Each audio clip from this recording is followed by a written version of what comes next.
And now to the redistricting battle. Well, it's official. California will have a statewide special election on November 4th, and it is all about redistricting. Now, if you're like me and a lot of my colleagues here at ABC 10 and my neighbors, you are probably already getting mailers about it. More on this in a moment. But first, here's a quick recap of how and why we got here and what's next. Earlier this summer, President Trump asked Texas to flip 5 of their congressional seats from Democrat to Republican in hopes of maintaining control of the House of Representatives after the 2026 midterm elections. Texas Republicans answered the call last month, proposing redrawn congressional maps they believe would achieve that goal. In response, Governor Newsom on July 31st announced plans to redraw California's congressional districts to counter Texas. An act that we could criticize from the sideline or an act that we can respond to in kind, fight fire with fire. California's proposed maps aim to flip 5 Republican seats to Democratic seats. But here's the catch. Whereas Texas can change its maps with a vote by lawmakers, and they did that this week, in California, it's not so simple. Back in 2008, California voters passed a constitutional amendment establishing an independent redistricting commission.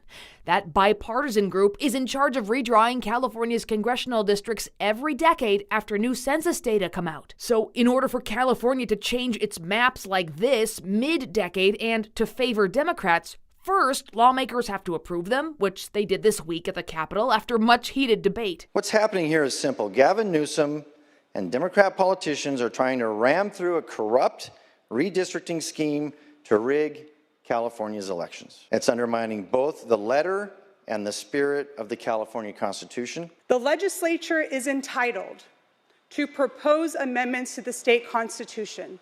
And unlike Texas, we are taking it to the voters. We are acting now to save our future. The maps passed in the state legislature, but they won't go into effect unless voters also approve them.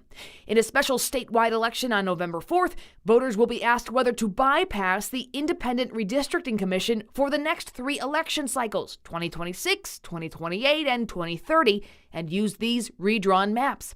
That means we can all expect to see a lot of money spent on vote no and vote yes campaigns in the next 2.5 months.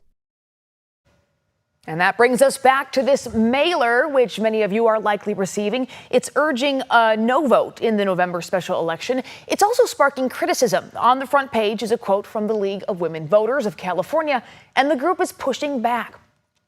They published a statement yesterday saying the mailer wrongly implies that the League of Women Voters of California is part of their coalition and endorses the information contained in the flyer. This implication is not correct. We are not part of the coalition. The League of Women Voters of California did not authorize this action. Well, the coalition they're referring to is called Protect Voters First. On the back of the flyer, they list Charles T. Munger Jr. as a top funder. He's a Palo Alto physicist active in politics. According to the Secretary of State's campaign finance portal, Munger gave $10 million this week to that group, Protect Voters First. And the back of the mailer says funding details can be found at the Fair Political Practices Commission. That's the state's campaign finance watchdog. The FPPC said in response in a statement on X, the commission does not create or send campaign mailers. For campaign finance disclosure statements, please visit the California Secretary of State's website.